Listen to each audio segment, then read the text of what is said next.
El gozo en la salvación. Y me gocé en tu salvación. Salmo 9:14. Gozoso de tu salvación. Biblia de Jerusalén. Deseo continuar el tema de esta mañana, solo que viendo otra faceta de este importante asunto. Como recordarán, en la mañana predicamos sobre estas palabras, vuestra salvación.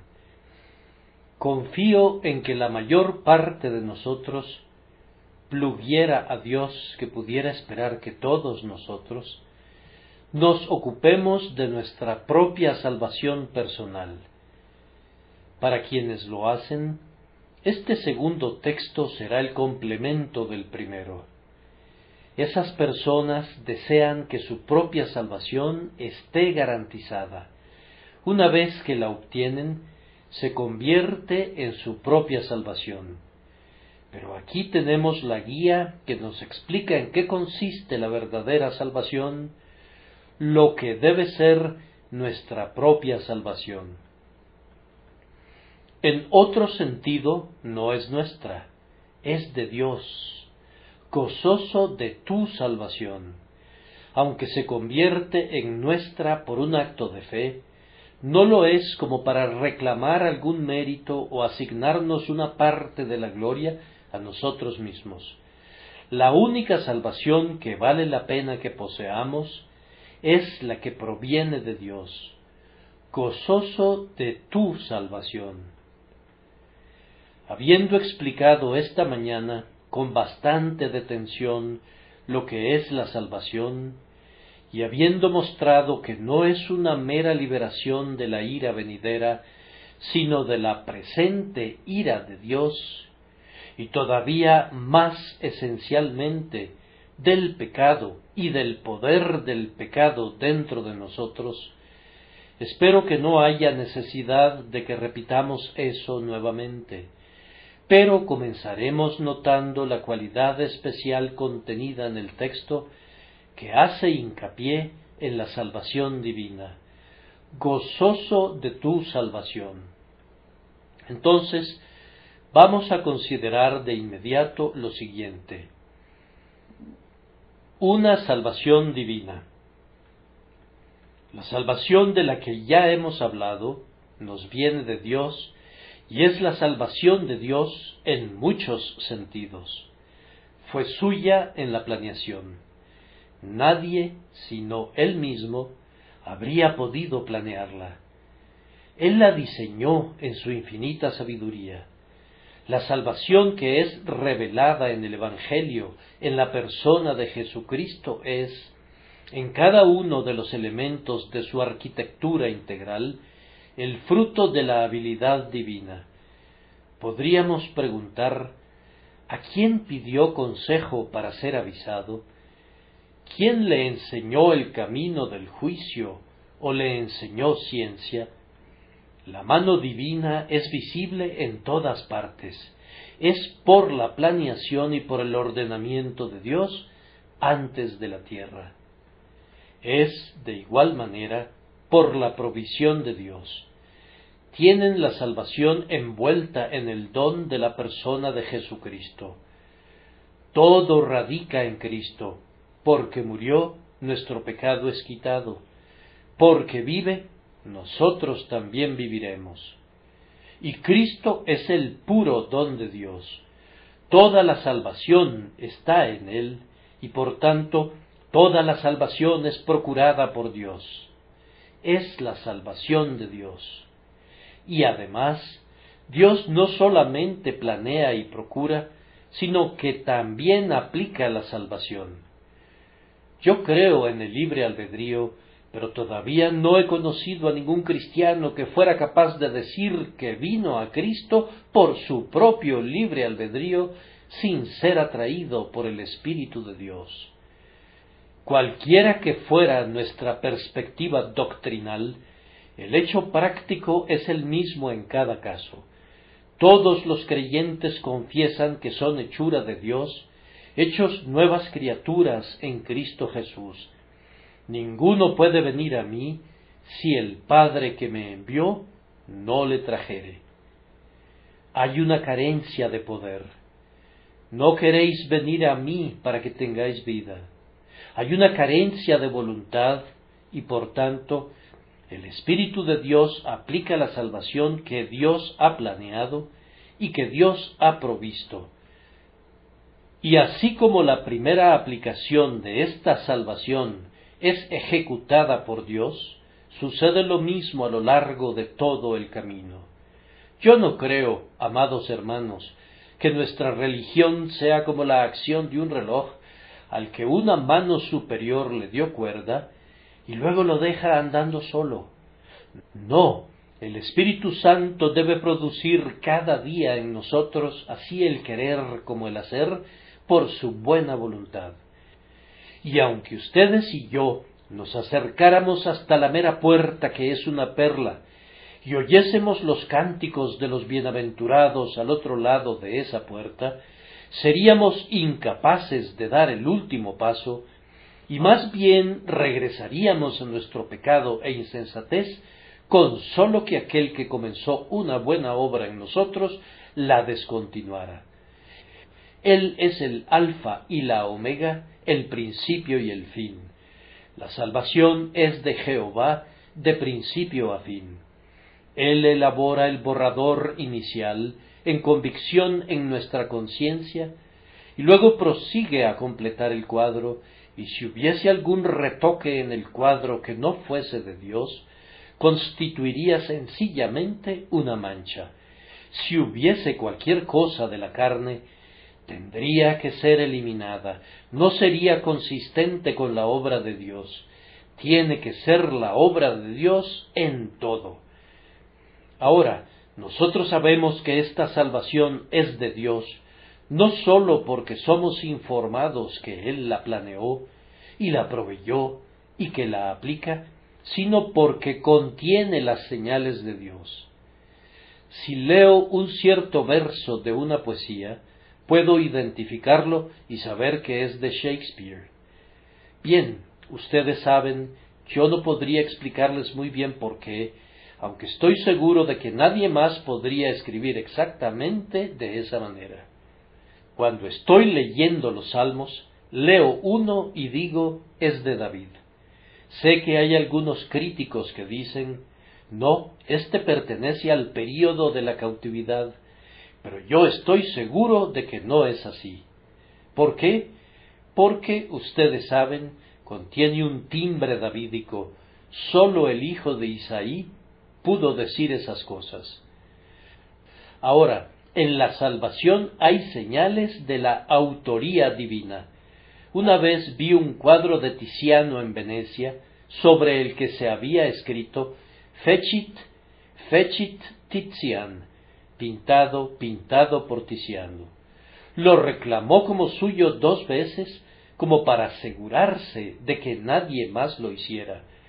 Y Dios ha expresado 3 veces que no debe haber ninguna duda de ningún tipo de que la salvación es de Dios y que Él ha de recibir la gloria por ello.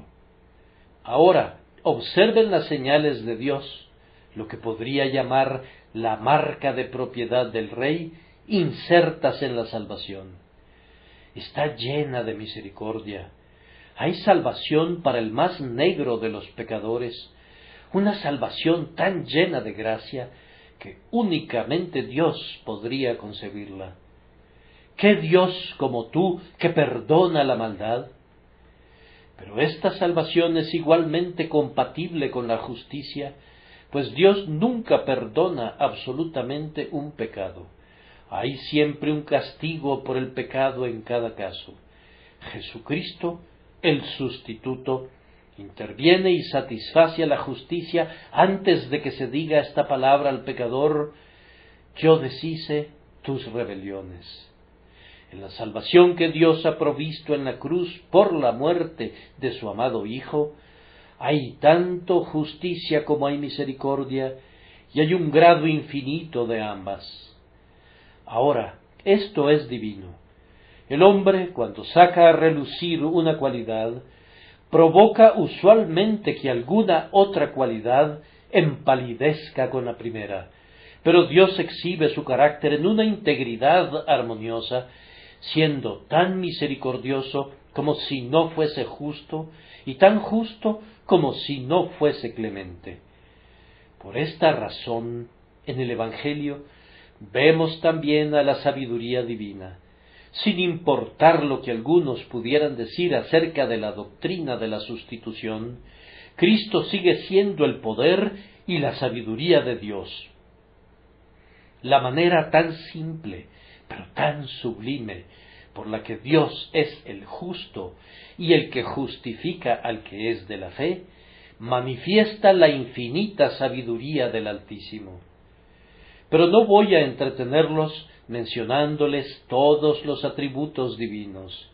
Es cierto que todos resplandecen en el Evangelio. No podría decirse cuál de los atributos tiene mayor influencia, el poder, la sabiduría o la gracia. Todos ellos están presentes y comprueban que la salvación es de Dios. Y hay otro asunto más. La verdadera salvación es de Dios porque atrae hacia Dios. Si tienes la salvación de Dios, eres atraído hacia tu Padre Celestial más y más cerca cada día. Los impíos olvidan a Dios, los que han sido despertados buscan a Dios, pero los que son salvos se regocijan en Dios. Hazte esta pregunta: ¿podrías vivir sin Dios? El hombre impío estaría más feliz sin Dios que con él. Sería la mejor noticia del periódico para miles de personas si pudiéramos publicar mañana que Dios está muerto. Para los hombres impíos sería como tocar las campanas del gozo universal. Correrían alocadamente y sin freno en pos de su propia voluntad. ¿Y dónde estaría el creyente? Sería un huérfano. Su sol se habría extinguido, sus esperanzas estarían muertas y sepultadas. Juzga con base en esto si eres salvo. Si eres salvo, eres atraído hacia Dios, buscas ser semejante a Dios y deseas honrar a Dios. Si no hubiese en ti ninguna de estas cosas, entonces te exhorto a que pongas atención a eso, pues estás en hiel de amargura y en prisión de maldad. Que Dios tenga misericordia de ti. No necesito agregar que la salvación es de Dios y que Dios debe recibir toda la gloria por ello. Todos los que son salvos en la tierra y todos los que en el cielo son salvos, atribuyen su salvación enteramente al siempre bendito Dios y se unen a Jonás, quien en las profundidades del mar hizo de ésta su confesión de fe: la salvación es de Jehová.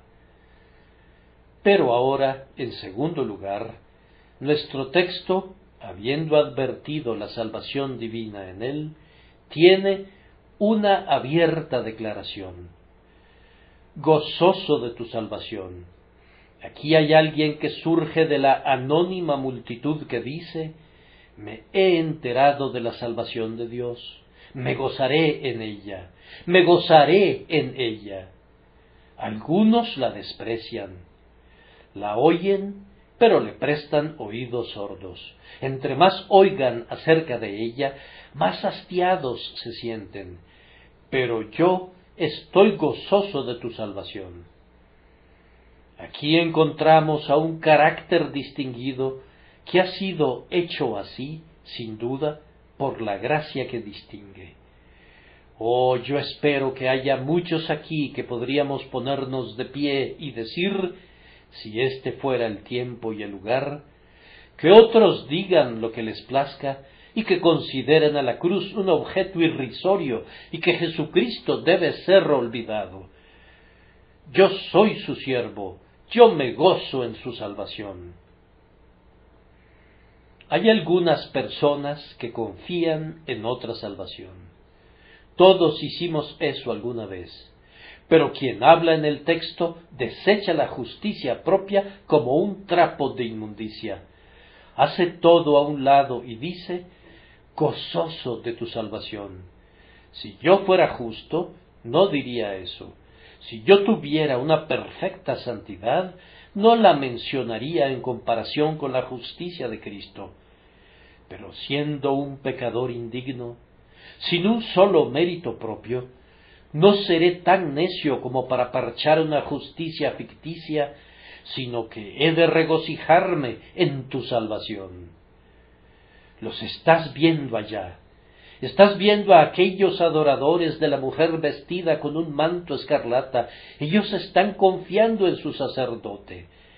Se reviste de ornamentos de color azul, rosa, escarlata, blanco y no sé cuántas otras cosas más, y se rodea de todo tipo de juguetitos para agradar a los necios.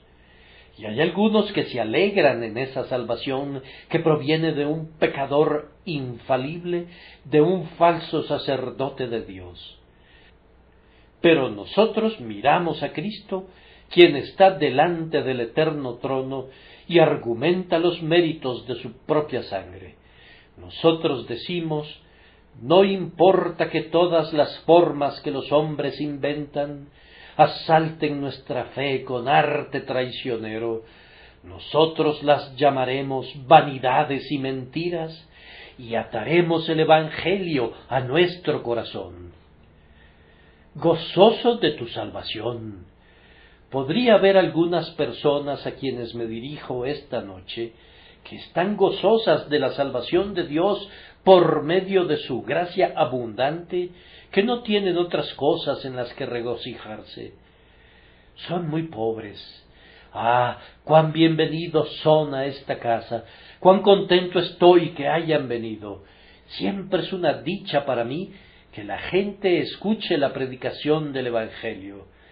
Bien, tú no cuentas con vastos acres, ni ostentas anillos de oro en tus dedos. Vistes con el uniforme del duro trabajo. No te preocupes, hermano mío, aférrate a la vida eterna y di, me gozaré en tu salvación. Tal vez estés enfermo esta noche, tu pobre cuerpo débil a duras penas pudo arrastrarse para llegar a esta asamblea del pueblo de Dios. Bien, es algo muy duro tener que sufrir así, pero si no te pudieras gozar en un cuerpo sano, de todas formas, gózate en su salvación. Mira a Jesús esta noche, pon tu confianza únicamente en Él, y tendrás un suficiente manantial de gozo, aunque no poseas ninguna otra cosa. Posiblemente algunos de ustedes que se aferran a Cristo y se regocijan en Él, tendrán que enfrentar duros tiempos en casa. Tu padre se burlará de ti. Tu madre no simpatizará contigo.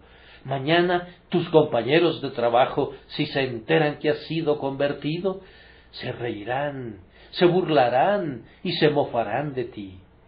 ¿Qué dices? ¿Eres un cobarde? ¿Vas a echarte para atrás porque demanda algún sacrificio? O si así fuera, entonces serías verdaderamente indigno del nombre, y tú mismo estás aceptando serlo. Pero si fueras lo que deberías ser, dirías, que se rían de mí cuanto quieran, y que me escupan cuanto les plazca, yo me gozaré en tu salvación. Si sobre mi rostro, por causa de tu amado nombre, la vergüenza y el reproche son arrojados, saludo al reproche y doy la bienvenida a la vergüenza, pues tú me recordarás. Se requiere de alguna valentía, pero debemos tenerla en la causa de Cristo. Esos mezquinos y miserables seres viles que sólo quieren salir para seguir a Cristo cuando hay un clima soleado y regresarse cuando alguna nube oscurece el cielo, bien merecen sobre ellos la ira venidera. Son como los nautilos que disfrutan sobre el mar plácido, pero ante la primera ola que se desarrolla, recogen sus velas y se hunden en el océano para no ser vistos más. Oh, guárdense, guárdense, guárdense de una religión de clima soleado, guárdense de una religión que no soporte el fuego. Han de ser de tal manera que, aunque todo el mundo abandonare a Cristo, ustedes dirían: me gozaré en su salvación. Y si les abrieran la puerta para que salgan, si los corrieran del propio mundo y los consideraran inadecuados para vivir, ustedes estarían contentos de que así fuera, siempre y cuando pudieran ser contados con el pueblo de Dios y se les permitiera regocijarse en su salvación. Despierta esto, conforme hablo, una santa emoción en alguna alma aquí presente. ¿Hay alguien aquí que haya sido un extraño para mi Señor, que pudiera decir esta noche: yo deseo gozarme en su salvación? Yo no puedo olvidar, siendo un jovencito y estando sentado bajo una galería de un pequeño lugar de adoración, oyendo el Evangelio que era predicado sencillamente, el bendito instante cuando fui llevado a seguir a Cristo. Nunca me he avergonzado de haberlo hecho, nunca he tenido que lamentarlo. Él es un bendito Señor. Él me ha tratado últimamente con aspereza, pero es un bendito Señor. Quisiera pisar sus talones al igual que un perro, pues es mejor ser su perro que ser el favorito del diablo. Él es un bendito Señor, que diga lo que quiera y que haga lo que quiera. Oh, no hay ningún adolescente aquí, ningún joven, ningún niño, ninguna muchacha, no hay nadie de cabellos canos que diga: me gozaré en su salvación. Oh, eterno Espíritu, ven y toca algún corazón, y haz que este sea el día de su nacimiento espiritual, para que pueda decir: yo me regocijaré en tu salvación. Pero tenemos que proseguir, pues el tiempo apremia. En tercer lugar, tenemos que considerar en el texto una emoción deleitable. Hemos considerado la salvación divina y la abierta declaración. Ahora advertiremos la emoción deleitable. Gozoso de tu salvación. Es algo desafortunado que el cristianismo esté asociado con la melancolía. No pienso prohibir los anuncios públicos para esa boda, pues no son de un parentesco cercano, pero desearía que cada día fueran más espaciados. Ser cristiano es algo bueno para contrarrestar la melancolía. Es algo desafortunado que el cristiano se vuelva melancólico. Si hay alguien en el mundo que tiene un derecho a tener un rostro fulgurante y claro y un ojo refulgente, es el cristiano cuyos pecados le son perdonados, siendo salvado con la salvación de Dios. Sin embargo, para que un hombre se goce en la salvación de Dios, tiene que conocerla antes que nada. Tiene que haber una comprensión inteligente de lo que es. A continuación, tiene que aferrarse a ella mediante el acto de fe de que es suya. Luego, habiéndose aferrado a ella, tiene que estudiarla para saber el precio al que fue comprada y todas las cualidades divinas que se derivan de ella. Luego tiene que sujetarla firmemente y buscar extraerle su dulzura. ¿Qué hay en la salvación de Dios que debería hacer que nos regocijemos? Yo no sé qué seleccionar, pues todo es gozo y todo es regocijo. Basta para hacer que nuestro corazón resuene de gozo el pensar que haya una salvación para unas pobres almas como nosotros. Muy bien podríamos colgar afuera todos los pendones de nuestros espíritus y esparcir flores en las calles de nuestra alma, pues el Rey Jesús ha venido para morar allí. Toquen todas las campanas, denle un glorioso recibimiento. Toda el alma ha de ser dichosa cuando Jesús entra y trae la salvación con él, pues la salvación de Cristo es tan adecuada que haríamos bien en regocijarnos. Amado hermano, si eres salvo, Yo sé que la salvación de Cristo se adaptó a ti. Lo hizo conmigo con exactitud, fue hecha a propósito para mí. Estoy tan seguro de ella como si no hubiera otro pecador que deba ser salvado. Fue el Evangelio el que trajo poder al débil, es más, el que dio vida al que estaba muerto, trajo todo a quien no tenía nada. Es justo el tipo de Evangelio para un pecador sin un centavo y en bancarrota como yo. Nosotros nos regocijamos en la adecuación del Evangelio, nos regocijamos en su gratuidad. No tenemos que pagar nada, no hay un precio que pagar, ni de la promesa, ni de nada que hubiere sido nuestro. La salvación nos fue dada gratuitamente en Cristo Jesús. Entonces, regocijémonos en ella, o regocijémonos en la riqueza de esa salvación. Cuando el Señor perdonó nuestros pecados, no perdonó la mitad de ellos, dejando todavía algunos registrados en el libro, sino que con un trazo de la pluma entregó un recibo completo cubriendo todas nuestras deudas. Cuando descendimos a la fuente repleta de sangre y nos lavamos, no salimos de allí medio limpios, sino que no había ni mancha ni arrugas en nosotros. Quedamos blancos como nieve recién caída.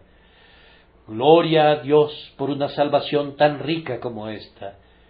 Y en aquel día no nos salvó Él con una salvación de tal vez y de quizás, que nos colocó en una roca diciendo, manténganse allí, tienen que depender de ustedes mismos, sino que este fue el pacto que hizo con nosotros, y les daré un corazón, y un espíritu nuevo pondré dentro de ellos. Fue una salvación completa que no permite un fracaso.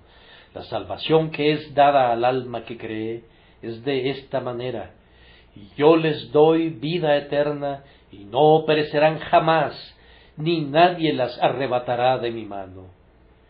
Sino que el agua que yo le daré será en él una fuente de agua que salte para vida eterna.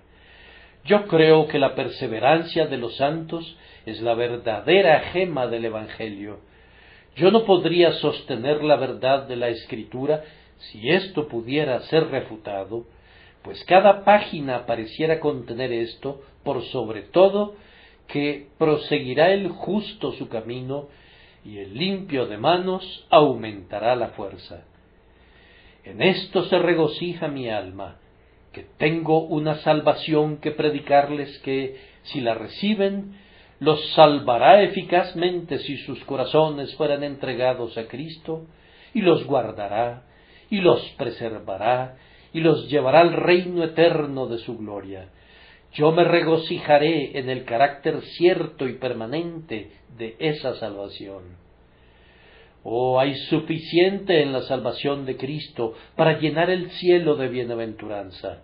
Hay suficiente para llenarnos de alabanzas. Retomemos el tema. Hablémonos los unos a los otros en nuestro camino acerca de ella.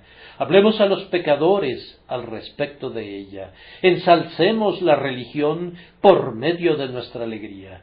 Lejos esté de nosotros la liviandad, pero la felicidad ha de ser la esfera más dichosa en la que vivamos, aunque no tengamos otra cosa en la que regocijarnos, pues nos basta con eso. Sin importar cuáles fueren nuestra condición y nuestros prospectos, podemos regocijarnos en la salvación de Dios, y no dejemos de estar llenos de esta emoción sumamente bienaventurada. Y ahora debo concluir. El texto contiene una palabra del futuro que no debemos pasar por alto. Aquí hay un jubiloso evangelio: y me goce en tu salvación. Podrían leerlo así: me regocijaré, o me voy a regocijar, y sería perfectamente correcto. El hebreo no tiene tiempo presente, pareciera haber renunciado a todos los tiempos, como Dios mismo, que era, es y será. Me regocijaré en tu salvación. Ahora tenemos aquí una esperanza bendita. Podríamos vivir hasta llegar a ser viejos, pero no nos cansaríamos nunca de Cristo. Si somos su pueblo, nunca tendremos una causa para apartarnos de Él. Gozoso de tu salvación. Pudiera pedir que suba a esta plataforma un anciano hermano, a quien todos ustedes reconocerían, que tiene debilidades y la edad lo consume, pero no hay un alma más feliz en esta casa que él.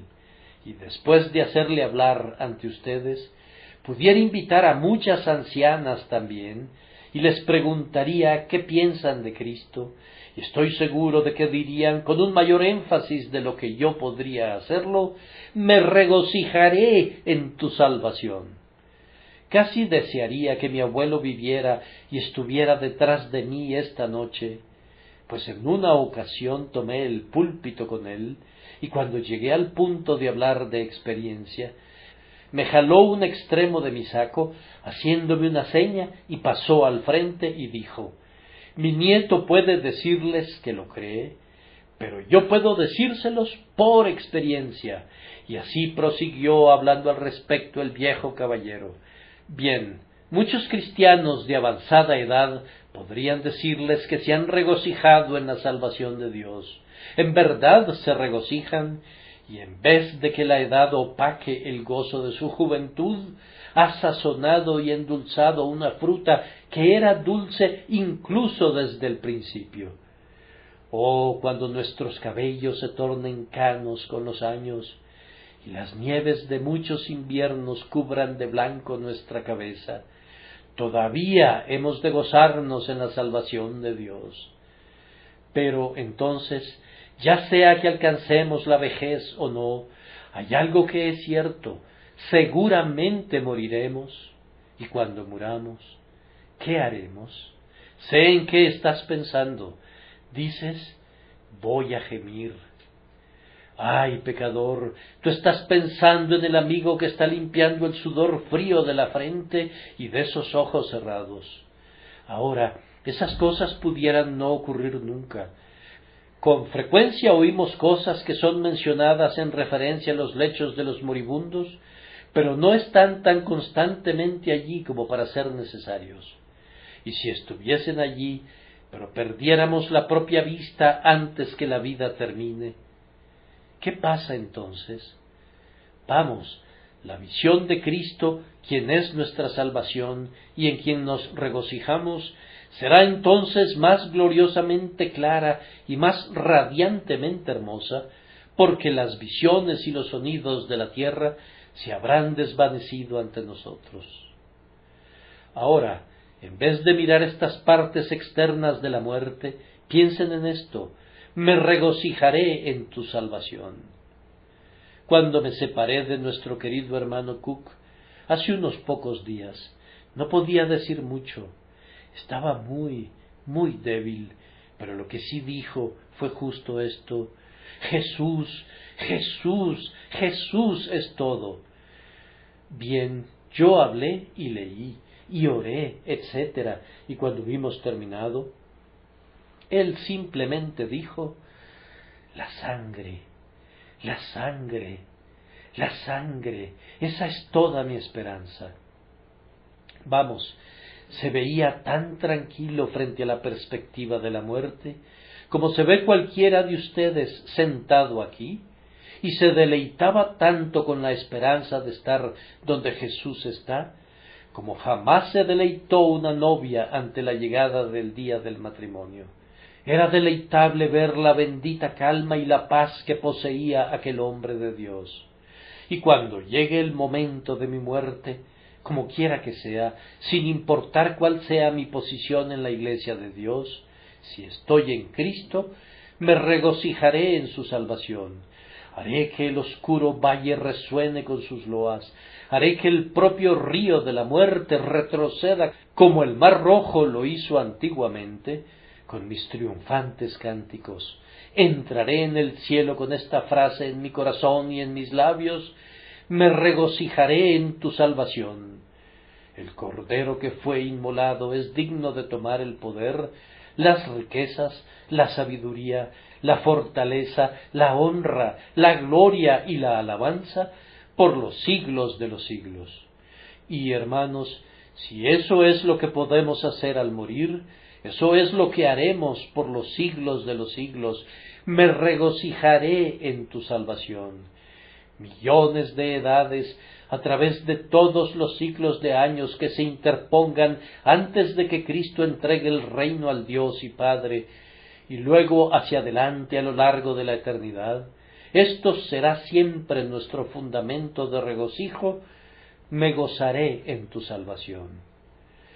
Ahora, yo no puedo ir y pararme en la puerta y hablar a cada uno conforme vayan saliendo de la congregación, pero si fuese posible, me gustaría pararme allí y dar la mano a cada uno que hubiera estado en el templo esta noche y decirle: bien, amigo, ¿cómo te va? ¿Puedes decir: me regocijaré en tu salvación? Como no puedo hacer eso, desearía que fuera posible hablarles en las calladas sombras de la noche, cuando despertaran, de tal forma que pudieran oír una voz resonando en sus oídos: ¿te regocijas en la salvación de Dios? Tal vez algunos de ustedes podrían haber venido cubriendo una gran distancia a través del mar. Muy pronto podrían estar otra vez a bordo de un barco. Pudiera ser que se encuentren en peligro, o pudiera ser que posteriormente se encuentren enfermos. Bien, que la congregación de esta noche, en este día del mes de julio, se alce delante de sus mentes, aunque olviden al predicador, y eso no importaría, pero si escuchan una voz que pregunta: ¿puedes regocijarte en la salvación de Dios? Yo espero que, aunque sea dentro de 20 años, que pueda ser entonces como la voz de Dios para tu alma y te lleve al Salvador. Pero sería muchísimo mejor si vinieras a Él esta noche, y podrías hacerlo. Que el Espíritu de Dios te traiga. Todo aquel que crea en el Señor Jesucristo tiene vida eterna. El Evangelio entero está envuelto en el mensaje de Cristo que Él ha enviado por medio de sus apóstoles. El que creyere y fuere bautizado será salvo. Para cada uno de ustedes esta es la palabra: cree en el Señor Jesucristo y serás salvo, tú y tu casa. Que Dios añada su propia bendición por Cristo nuestro Señor. Amén.